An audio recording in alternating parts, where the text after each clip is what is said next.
All right, let's bring in Darren Dreger. Lots of things cooking.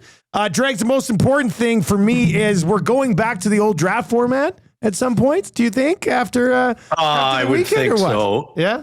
Yeah, I would think that's fair, but I wouldn't look at this as a colossal failure either. The commissioner office doesn't do anything without knowing what the end result is likely going to be. And I thought that the NHL put on a pretty snazzy product. They did.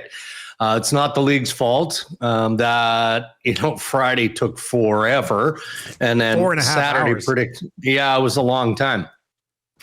From a network TV perspective, I'm sure that there are things that could be whittled down or back, but that's not necessarily the fault of the league. But Batman and company knew that this was going to be challenging. It was. So it really is the end of an exercise where clubs, specifically general managers, kept coming to the league and saying, hey, we're too jammed up. It's too expensive to travel our full scouting departments, hockey operations, everybody to the draft city. And then we're gummed up in travel as we race to get back to our home city because we've got free agency. We're trying to make trades. What if we did it this way, right? And you know who the pros are. And at the time, it was 26-6 in favor of going decentralization. What's interesting about this, though, it wasn't 32 general managers that submitted a vote. I'd like to see that breakdown. Each club got one vote. Well, that might have been the president of the club. It might have been somebody else. I'm sure there were many general managers involved. But, I just think if you took the vote today, it would probably flip. And you'd have 26-6 in favor of going back to the old style. So I'd be very, very surprised. And I don't speak on behalf of the league, but I think the commissioner's office would be pleased to go back to the old traditional, romantic, poetic, fun-loving, family environment spectacle that the traditional draft is. Yeah, and still a special weekend, though, for all those kids who were drafted. So hopefully they have great memories of it. Now, from an Oilers perspective, relatively quiet weekend. I know fans wanted to see more. I really wasn't expecting anything of significance to be taken care of over the weekend. There's this Victor Arvidsson sort of possible trade looming at some point. I think that probably has to wait till the dust settles on free agency. But as far as the Oilers go through the weekend and over the next 48 hours or so, Dregs, how much do you expect them to factor into the busyness in the National Hockey League?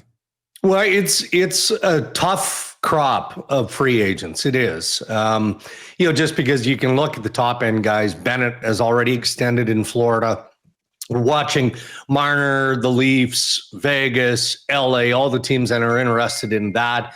Then beyond that, you look at Brock Boeser, you look at some of the other pieces. John Tavares extended, so he's off the market. I mean, I don't think that the Oilers would be fishing in a real deep pond anyway. I think that we can all look at the wants and maybe even the needs of the Edmonton Oilers, but there's nothing wrong with being patient in the process as well. Because what you earn from being patient is, all right, well, maybe they're like Edmonton's made the Stanley Cup final for the past 2 seasons. So things have gone pretty well. They haven't won, obviously, but things have gone well. So there shouldn't be any sense of panic or urgency, but there is a want to add some pieces that are going to get you over that hump.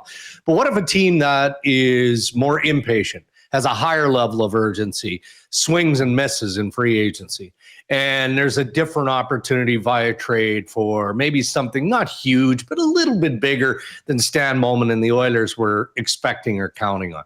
And I think that's probably the path that they're going to stay on.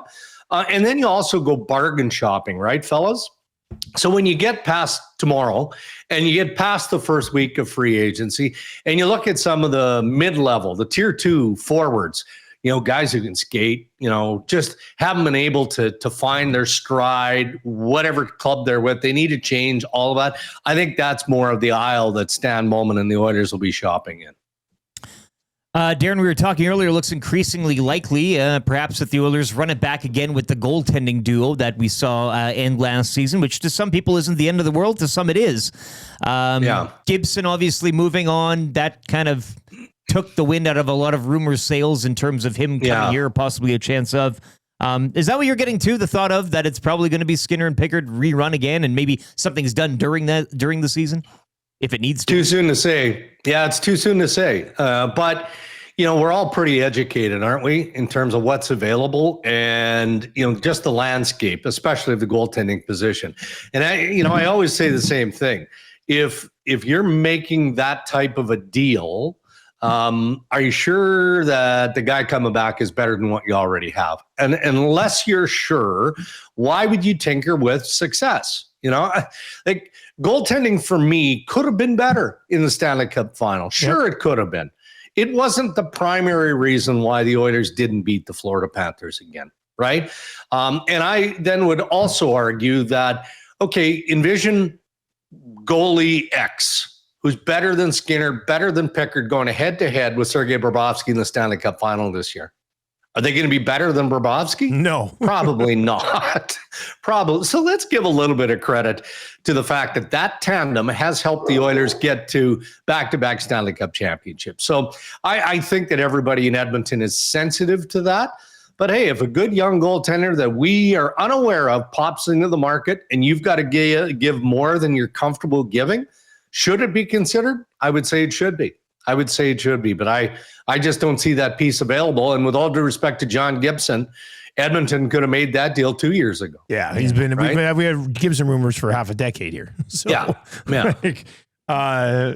So that one didn't really surprise me too much. TSN Hockey Insider Darren Dreger with us on the show this morning. Dregs, let's flip over around the league here a little bit. What is the absolute latest on this Leafs Golden Knights Marner discussion? Yeah, well, it's an ongoing discussion, but I do think something is going to get done. Okay. And I look at the deal that Callum McCrimmon and the Vegas Golden Knights made with Nashville late last night. I mean, it was like midnight, 12:30 Eastern, and here I am pecking away at it. But it was interesting in that, and it was what was interesting. There were layers of interest for me anyway. As soon as I posted that trade was going down, other clubs started hammering away. Nick Hague, Vegas should have got more than that for Nick Hague, based on what Kelly McCrimmon was hunting for at the draft. Okay, but then look at the two players that come back. So Colton Sissons is an effective center, right? So if the speculation is accurate and it's Nicholas Roy going to the Toronto Maple Leafs for sign and trade or the rights to Mitch Marner, call it whatever you will. Now you've got backfill in that position if you're Kelly McCrimmon. And you also knew that you didn't have the stomach to give Nick Hague 4 years at $5.5 million on a contract extension, even though he's an effective defenseman. Like that's a loss for the Vegas Golden Knights, but that's just part of doing business. So the latest is I expect something to happen today between Toronto and Vegas. There's always a little bit of wiggle room that it doesn't go down.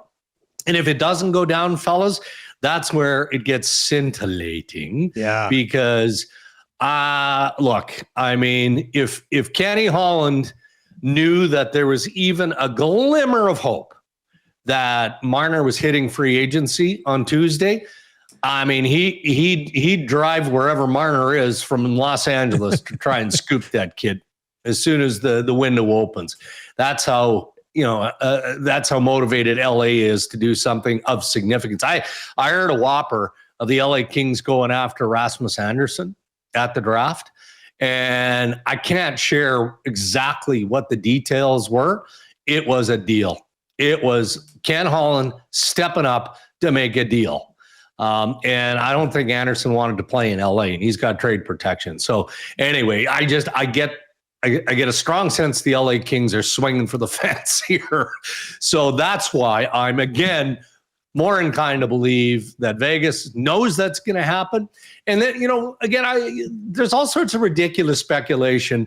And, on Vegas has been snooping around and doing things unethically and all of that, which I just roll my eyes at, because what are we new? Yeah, like what? exactly.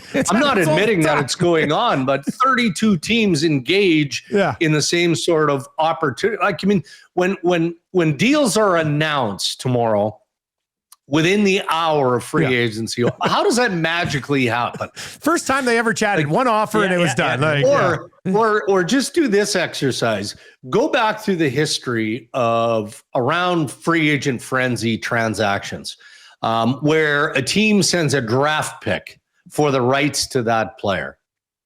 Well, you think that managers just want to, just willy-nilly draft picks into the vapors? Of course not. So anyway, and I guess the reason I bring it up is I know that Vegas twice in the last year has tried to trade for Mitch Marner.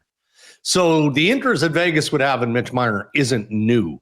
So all of this tampering nonsense in the last couple of days is just bizarre.